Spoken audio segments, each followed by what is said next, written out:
लिए केंद्र कठोर कानून बनाए। कई राज्यों में कानून लागू कर चुके वनवासी कल्याण परिषद अखिल भारतीय संगठन मंत्री भगवान साहब भाई साहब डीलिस्टिंग के लिए आदिवासी समाज अब इसके लिए जागरूक हो चुका है।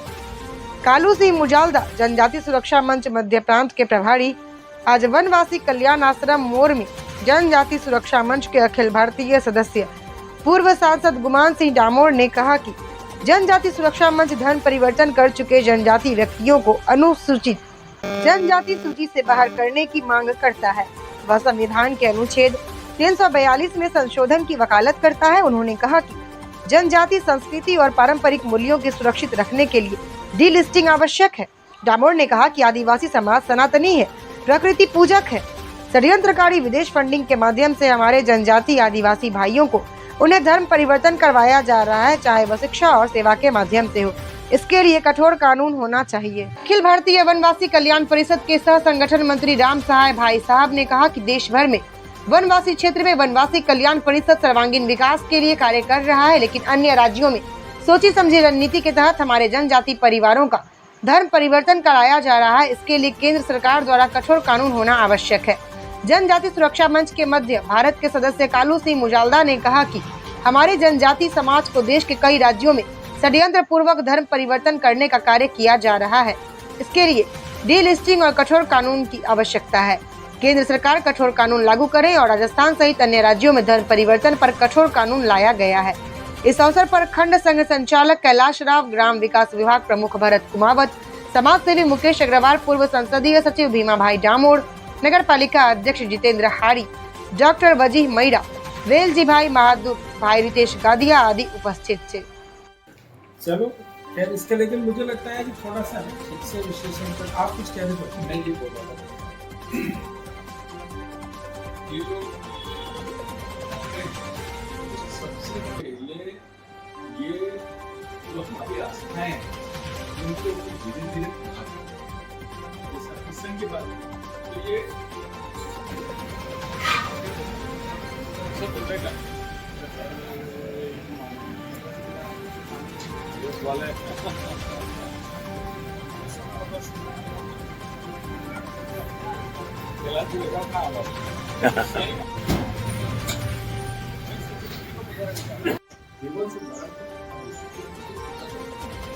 हमारे बीच में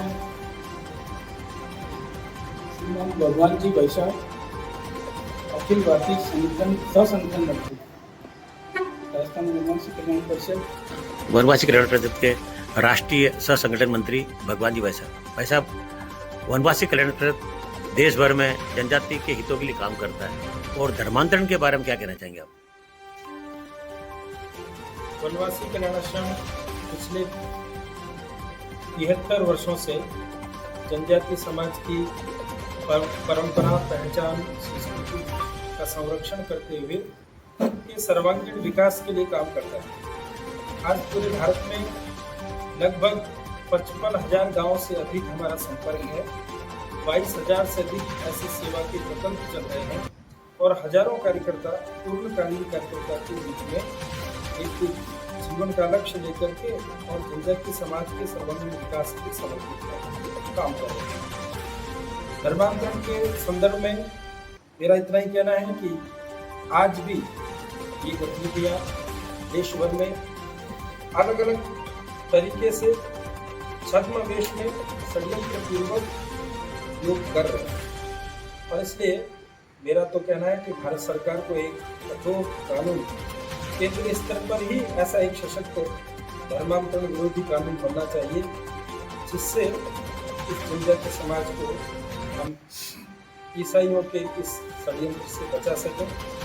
वनवासी कल्याण आश्रम तो अपने बलबूते पर जो समाज के बीच में जागृति लाते हुए, चेतना लाते हुए जो कुछ जागरण का काम कर सकता है वो कर ही रहा है। तो इस प्रकार का कानून अगर बनता है तो पूरे समाज को इसमें से बचाया जा सकता है। राजस्थान में शर्मा जी की सरकार ने धर्मांतरण विरोधी कानून पास किया है, क्या कहना चाहेंगे इसके बारे में? ये तो अभी अभी पेश हुआ है और उसके मुझे ठीक से मालूम भी नहीं, मैंने उसको पढ़ा भी नहीं, और नोटिफिकेशन भी उसका हुआ है नहीं हुआ है, फिर उसके नियम बनेंगे, अभी तो एकदम नया नया है, इसलिए उसके संदर्भ में बहुत कुछ जैसा नहीं है कि अभी जनगणना आने वाली है। जनगणना के संदर्भ में भी जैसा मैंने कहा कि विविध रूपों में ये लोग प्रयास करते हैं। एक सागर को सुखाना ये असंभव है, किंतु छोटे छोटे तालाब के रूप में सागर को बांटना और फिर सुखाने का प्रयास करना, इस प्रकार का एक साहसी लोग कर रहे हैं। जनजाति समाज हिंदू समाज का अभिन्न अंग है, उसको हिंदू समाज से अलग करने का प्रयत्न चलता है। षड्यंत्र पूर्वक धर्म कोड की मांग होती है। ये उनको भी मालूम है कि 700 से अधिक जनजातियां हैं और इसलिए धर्म कोड मिलना कितना संभव होगा ये वो भी जानते हैं, किंतु पहले वो धर्म कोड मिलना चाहिए, धर्म कोड मिलना चाहिए, इस प्रकार का करना चाहिए, और बाद में जाकर के बोलेंगे कि धर्म कोड नहीं मिला है तो अब हमको हिंदू का जो कॉलम है उसमें अपनी नीति नहीं बनाना, हमको अदर रिलीजन परसेप्शन जो है वो आदमी का उसमें करना, और ऐसा उनको मिसगाइड करते हुए, भ्रमित करते हुए लोगों को ORP देने का प्रयास करते। अनेक लोग एक उनके भ्रम जाल में फंसते हैं बहुत अधिक, और पढ़े लिखे नहीं होते, सामान्य लोग होते हैं, समझ जैसी है उसके आधार पर वो ORP में चले जाते हैं, और ध्यान में आता है बाद में जो ORP के लोग हैं उनको ये आमंत्रण कर लेते हैं। झारखंड में ऐसे अनुभव है, सिमडेगा करके जो जिला है झारखंड का, सिमडेगा जिले में भी ऐसा ही हुआ। पिछली जनगणना में बड़ी संख्या में लोगों ने ORP लिखा, और अभी जब जाकर देखते हैं तो जो ORP लिखने वाले परिवार थे आगे निश्चिंत मिले, क्योंकि हिंदू समाज से अलग करने का एक षड्यंत्र, पहले धर्म कोड की मांग करो, धर्म कोड नहीं मिलेगा ORP में धकेल दो, और फिर जो उन्होंने ORP लिखा है उनको चिन्हित करके, और तुम कहाँ हिंदू हो, तुमने तो अपनी करना ही और हिंदू से अलग की है, ऐसा एक षड्यंत्र पूर्वक उनको करके और फिर धर्मांतरण कर, इस प्रकार का षड्यंत्र भी चलता है। सुरक्षा मंच के क्षेत्रीय संयोजक माननीय कालू सिंह जी मुजालदा साहब, डिलिस्टिंग का मामले को लेकर देश भर में आंदोलन किया जा रहा है। केंद्र सरकार से इस पे कठोर कानून बनाने की मांग की जा रही है, और मध्य प्रदेश और राजस्थान में जो दोनों राज्य आसपास में जहां धर्मांतरण अधिक हो रहा है, आप क्या कहना चाहेंगे? बताया है जनजातीय सुरक्षा मंच का एक ही उद्देश्य है, आमंत्रित व्यक्ति को जनजाति की सूची से बाहर करना है। तो अभी हम लोगों ने देश भर में एक बड़ा आंदोलन चला रहे हैं, इसी के निमित्त अब यह आंदोलन समाज का आंदोलन बन गया। समाज चाहता है कि अब डिलिस्टिंग होना चाहिए। ये मध्य प्रदेश में भी दिख रहा है, और छत्तीसगढ़ में भी दिख रहा है, और राजस्थान में भी दिख रहा है। छत्तीसगढ़ में तो वहाँ का समाज खड़ा हो गया है, जैसे कि अभी प्रमुख घटनाएं हुई है कुछ बस्तर क्षेत्र में, वहाँ का समाज जाग गया। वहाँ का समाज जो धर्मांतरित हो चुके हैं, वो अगर कोई मर जाता है, शांत हो जाता है, उसको दफनाने का काम करते हुए क्षेत्र में, तो वहाँ का समाज खड़ा हो गया है, कहता है कि नहीं, अगर इनको जनजाति की रीति रिवाज परंपराओं से दाह संस्कार किया जाएगा तो हम मान्य करेंगे, नहीं तो फिर वो दफना करके वो क्रॉस काटना ये काम वहाँ करने नहीं दिया जा रहा। कोर्ट में गए, कोर्ट से भी ईसाई मिस्त्री हार चुका है, सुप्रीम कोर्ट गए, सुप्रीम कोर्ट में भी उन्होंने कहा कि नहीं, ये वहाँ की रीति रिवाज, वहाँ की होगी परंपरा जो होगी उसी के आधार पर वो संस्कार किया जा सकता है। ये भी एक बड़ी जीत जनजाति समाज को मिली है, वहाँ के पूरी परंपराओं को मिली है, और अब देखने में आ रहा है कि वहाँ का जो 5वीं अनुसूचित क्षेत्र के लोग हैं वो पैसा एक्ट को भी अपने पक्ष में ला करके ग्राम सभाएं कर रहे हैं और ग्राम सभा करके वो बता रहे हैं कि हाँ हमारी रूढ़ी परंपराएं चलेगी। कोई विदेशी धर्म का कानून या विदेशी लोग आ करके हमारी रूढ़ी परंपराओं को खत्म करने का जो काम कर रहे हैं उनको हम मान्यता नहीं देंगे। ऐसा समाज जाग गया है। जनजाति सुरक्षा मंच का ये एक बड़ा काम हो गया है। आगे हम लोग दिल्ली जैसे जाने वाले हैं और सरपंच से लेकर के सांसदों तक हम लोग फिर से एक बार संपर्क करने वाले पूरे देश भर में, राजस्थान में भी होगा, सब क्षेत्र में होगा। तो एक बड़ा हम लोग और मीडिया के साथी लोगों से भी एक आह्वान करने वाले हैं कि इस पक्ष में हम सबको सहयोग करें। ये जनजाति सुरक्षा मंच हमारा देश भर में काम करें।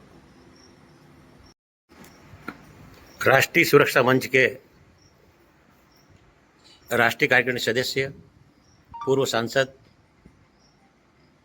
गुमान सिंह जी डामोर साहब से बातचीत करें। डामोर साहब, डिलिस्टिंग क्या मुद्दा और डिलिस्टिंग क्या है, इस विषय में जानकारी दीजिए। सभी साथियों को मेरा प्रणाम। हमारे देश में जनजाति प्राचीनतम जातियों में से एक है और हम लोग शुरू से ही ईश्वर के रूप में प्रकृति की पूजा करते हैं। हर जनजाति की अपनी विशिष्ट पूजा पद्धति है, रीति रिवाज है, रहन सहन है, खान पान है, वेशभूषा है। संविधान के अनुच्छेद 366 के सबसेक्शन 25 में जनजाति की परिभाषा दी गई है। जब हमारा संविधान बना उसके पूर्व से ही जनजाति को लेकर भ्रमित करने के प्रयास किए जा रहे हैं। अगर आप देखेंगे तो जब हमारी 1911 में जनगणना हुई तो जनजाति को उसमें एनिमीज लिखा, प्रकृति पूजक। तो जब प्रकृति पूजक लिखा तो उन लोगों को ये ध्यान में आया प्रकृति पूजक तो सनातनी है और ये तो ईश्वर को मानने वाले हैं। हम बहु ईश्वरवादी लोग हैं, हमारा कोई एक ईश्वर नहीं है, हम अनेक देवी देवताओं को ईश्वरों को मानते हैं। तो फिर 1931 में उन्होंने सुधार करके इस बात को लिखा कि ये प्रिमिटिव ट्राइब्स। तो पहली बार आधिकारिक रूप से 1931 में जनजाति शब्द आया। उसके बाद फिर 1935 में administrative reform of government of India करके वो आया एक्ट, उसमें शेड्यूल ट्राइब्स लिखा, जनजाति में। फिर वहाँ से आगे बढ़ते अब विषय ये हुआ कि हमारी संस्कृति बहुत मजबूत, भारतीय संस्कृति बहुत मजबूत की मांग को मानते हुए एक जेपीसी जॉइंट पार्लियामेंट्री कमेटी, संयुक्त संसदीय समिति का गठन किया और उस गठन की बहुत सारी बैठकें हुई। सबने एक मत से ये बोला कि जो ऐसे जनजाति जिन्होंने अपनी परंपराओं को त्याग दिया उसको आप उससे अलग करिए, ऐसी उन्होंने अपनी अनुशंसा दी। और जैसे उस पर चर्चा होना थी, क्या होता है कि जेपीसी की जब रिपोर्ट संसद में पेश करते हैं तो सब लोग उस पर चर्चा करते हैं और चर्चा करके निर्णय लेते हैं। तो उस दिन फिर वो चर्चा को स्थगित कर दिया और दूसरे दिन जो अलग मत के सांसद थे, जैसे 50-55 सांसदों ने इंदिरा जी को एक पत्र लिखा कि इस पर आप कोई निर्णय नहीं करें। और जो भी हो, तो इंदिरा जी ने उस दबाव में लेके उस पर कोई निर्णय नहीं हुआ और वो निर्णय आज तक नहीं हुआ। और इसी बीच में आप देख रहे हो तो हमारे यहाँ धर्मांतर का बहुत जबरदस्त षड्यंत्र चल रहा है। उसके बाद क्या हुआ कि जब ये स्थिति कल्याण आश्रम ध्यान में आए, 30 अप्रैल और 1 मई 2006 को, और उस बैठक में हमारे 14 राज्यों से करीब 85 प्रतिनिधि आए।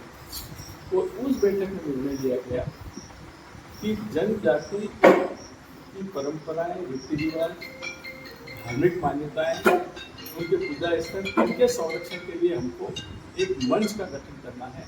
और 2006 में जनजाति सुरक्षा मंच का गठन हुआ। इस जनजाति सुरक्षा मंच का एक मात्र उद्देश्य है कि जनजाति समाज की परंपराएं, रीति रिवाज, पूजा पद्धति, ये सब का संरक्षण करना। और इसी उद्देश्य को लेकर के आज हम थोड़ा चर्चा कर रहे हैं।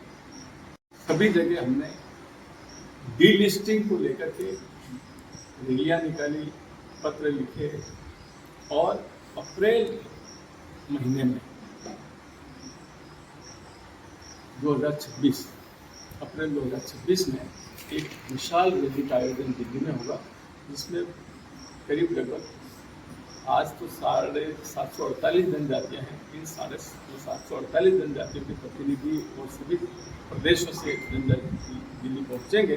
और हमारी मांग यही रहेगी कि जिस व्यक्ति ने, जनजाति समाज के जिस व्यक्ति ने जो हमारी परंपराएं का त्याग कर दिया है, उसको इस लिस्ट से बाहर किया जाए। तो एक बात और बताना चाहता हूँ कि जो हमारा जनजाति है,